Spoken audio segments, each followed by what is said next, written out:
దుగ్గిరాల కుటుంబంలో ఒక సంఘటన చోటు చేసుకుంటుంది. బాబు విపరీతంగా ఏడుస్తూ ఉంటాడు. ఇక ఒళ్ళు కాలిపోయేంత జ్వరం వచ్చేస్తుందనమాట. అసలు మూసిన కన్ను తెరవకుండా ఉంటాడు. దాంతో ఇమ్మీడియేట్‌గా రాజ్, కావ్యతో పాటుగా రాజ్ వాళ్ళ నాన్న కూడా ఇమ్మీడియేట్‌గా బాబుని పట్టుకొని హాస్పిటల్‌కి తీసుకువెళ్తారు. అయితే హాస్పిటల్‌లో మొత్తం అంతా కూడా చెక్ చేసేస్తారు. అయితే ఆ బాబు పరిస్థితి చాలా విషమంగా మారిపోతుంది. కారణం ఏంటి అంటే ఆ బాబుకి తన తల్లి లేకపోవడం. అయితే ఈ డాక్టర్ ఏమంటుందంటే, బాబుకి జ్వరం తగ్గటానికి మందులు, మాకులు ఏమీ పనిచెయ్యవు. కేవలం ఆ బిడ్డకి తల్లి స్పర్శ, తల్లి పాలు తగిలితే తప్ప అస్సలు ఆ బాబు మాట వినడు.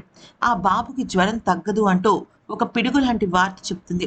దాంతో రాజ్ షాక్ అయిపోతాడు. ఎందుకనంటే చంటి పిల్లలకి తల్లి పాలు గాని, తల్లి వెచ్చదనం గాని లేకపోతే ఇలాగే జ్వరం తెచ్చుకుని చాలా విషమంగా వాళ్ళ పరిస్థితి మారిపోతుంది. అయితే ఇక ఇది తెలుసుకున్న రాజ్, కావ్యలిద్దరూ కూడా షాక్ అయిపోతారు.